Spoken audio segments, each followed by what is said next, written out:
Hey there, friends. Pastor Jason here. Glad you can join me for daily devotionals. We got a special thing to celebrate today after our look at Numbers. We're in Numbers 27 and 28 today. Stay tuned for that special announcement at the end. Let's get right to it. Verse 1 of chapter 27. The daughters of Zelophehad approached. Zelophehad was the son of Hefer, son of Gilead, son of Machir, son of Manasseh, from the clans of Manasseh, the son of Joseph. These were the names of his daughters: Mahlah, Noah, Haglah, Milcah, and Tirzah. They stood before Moses, Eleazar the priest, the elders, and the entire community at the entrance to the tent of meeting and said, "Our father died in the wilderness, but he was not among Korah's followers who gathered together against the Lord. Instead, he died because of his own sin, and he had no sons. Why should the name of our father be taken away from his clan, since he had no son? Give us property among our father's brothers." Moses brought their case before the Lord, and the Lord answered him, "What Zelophehad's daughters say is correct. You are to give them hereditary property among their father's brothers and transfer their father's inheritance to them. Tell the Israelites, when a man dies without having a son, transfer his inheritance to his daughter. If he had no daughter, give his inheritance to his brothers. If he had no brothers, give his inheritance to his father's brothers. If his father had no brothers, give his inheritance to the nearest relative of his clan, and he will take possession of it. This is to be a statutory ordinance for the Israelites, as the Lord commanded Moses." Then the Lord said to Moses, "Go up this mountain of the Abarim range, and see the land that I have given the Israelites. After you have seen it, you will also be gathered to your people, as Aaron your brother was. When the community quarreled in the wilderness of Zin, both of you rebelled against my command to show my holiness in their sight at the waters." Those were the waters of Meribah, of Kadesh, in the wilderness of Zin. So Moses appealed to the Lord. "May the Lord, the God of the spirits of all flesh, appoint a man over the community who will go out before them and come back in before them, and who will bring them out and bring them in, so that the Lord's community won't be like sheep without a shepherd." The Lord replied to Moses, "Take Joshua, son of Nun, a man who has the Spirit in him, and lay your hands on him. Have him stand before Eleazar the priest and the whole community, and commission him in their sight. Confer some of your authority on him, so that the entire Israelite community will obey him. With the decision, he will stand before Eleazar, who will consult the Lord for him with the decision of the Urim. He and all the Israelites with him, even the entire community, will go out and come back in at his command." Moses did as the Lord commanded him. He took Joshua, had him stand before Eleazar the priest, and the entire community, laid his hands on him, and commissioned him as the Lord had spoken through Moses. Chapter 28. The Lord spoke to Moses, "Command the Israelites and say to them, be sure to present to me at its appointed time my offering and my food as my fire offering, a pleasing aroma to me, and say to them, this is the fire offering you are to present to the Lord. Each day present 2 unblemished year-old male lambs as a burnt offering. Offer 1 lamb in the morning and the other lamb at twilight, along with 2 quarts of fine flour for a grain offering, mixed with a quart of olive oil from crushed olives. It is a regular burnt offering established at Mount Sinai for a pleasing aroma, a fire offering to the Lord. The drink offering is to be a quart with each lamb. Pour out the offering of beer to the Lord in the sanctuary area. Offer the second lamb at twilight, along with the same kind of grain offering and drink offering as in the morning. It is a fire offering, a pleasing aroma to the Lord.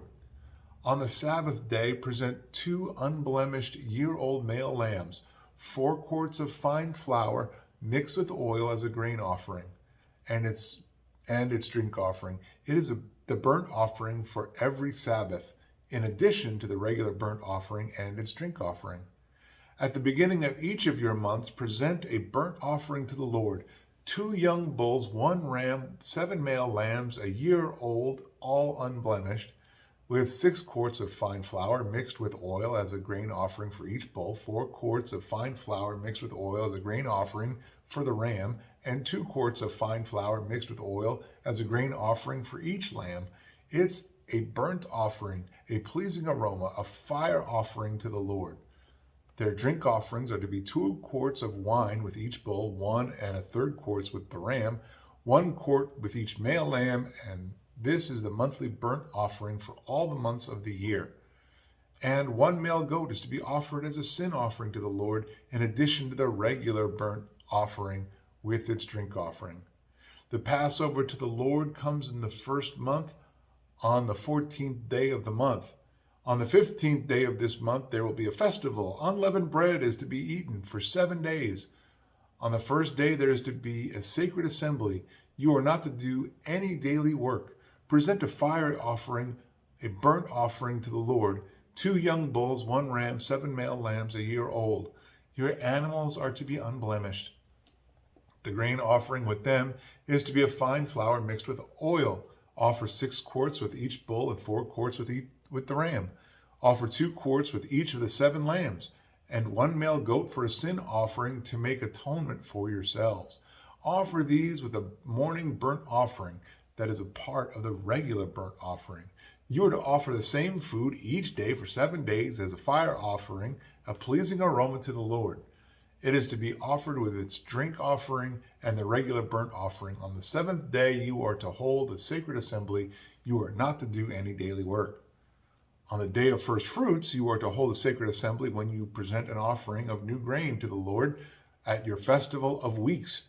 You are not to do any daily work. Present a burnt offering for a pleasing aroma to the Lord: 2 young bulls, 1 ram, and 7 male lambs a year old, with their grain offering of fine flour mixed with oil, 6 quarts with each bull, 4 quarts with the ram, and 2 quarts with each of the 7 lambs, and 1 male goat to make atonement for yourselves. Offer them with their drink offerings, in addition to the regular burnt offering and its grain offering. Your animals are to be unblemished. Whew. So, Numbers 27-28. We're seeing the end of the life of Moses, okay? And the Lord tells him, you're going to come up this mountain and you're going to pass on, just like Aaron did. You're going to get to look at the land from afar, but you're not going to get to enter it, just as I have commanded. And so Moses appeals, right? He's a humble guy. He appeals. Bring someone along. Raise someone up. Joshua, son of Nun, right? Joshua and Caleb. So then we're going to get this over the next several chapters as we start to turn toward the end of Numbers and into Deuteronomy, the laying out of the law again, okay? And the Lord is making a point to make sure that the people don't enter the promised land without their religion, without their spiritual sacrifice that they are going to need, that they've got their act straight, that they've got their direction written down and done properly, that people know what to do. Praise Jesus that we have Jesus' sacrifice. It takes place of all those things. And then what? He becomes our sacrifice. He becomes our blood offering for the forgiveness of sins. And then what? Our lives are to be a sweet aroma. We find that in the New Testament too. Our lives are meant to be a sweet aroma, an offering to the Lord. How has your life been a sweet aroma to the Lord this week? Maybe, do something because you love him and you want to show your appreciation for what he's done for you. Maybe step out and do something maybe outside your comfort zone for him. I hope chapters 27 and 28 were a blessing to you. Now, and then you're going to go out and be a blessing to someone. Now, I told you there was going to be a special little bit of a celebration that we've got to celebrate today. With chapter 28, we are 1/3 of the way through the Old Testament. Okay, don't forget we've been doing Psalms all the while for a long time. Make sure you go check back in the playlists to find that. Don't forget we did all of Job already. We are 1/3 of the way done with the Old Testament. Soon we will be done with half of the whole Bible because we've already done the whole New Testament. If you've been one of those people who've been watching along ever since COVID broke, and when we started doing this back in Psalms 1, way back when, thank you for following along. Make sure you share, subscribe, see if you can find someone that might benefit from reading Scripture, hearing Scripture read, and trying to keep it simple. I appreciate you for following along all these months, and frankly, we're getting into years now. I just want to thank you so much. My goal is that we might wrap up the Old Testament sometime at the turn of the year. And so that might mean while we actually sit, and I might do like a live video where we read like a whole letter all at once and we talk about it and discuss it. Maybe. We'll see. Anyway, with that, I'll see you tomorrow as we continue on in Numbers and we start the second third of the Old Testament, speaking of Numbers. Hey, have a great day. I'll see you tomorrow.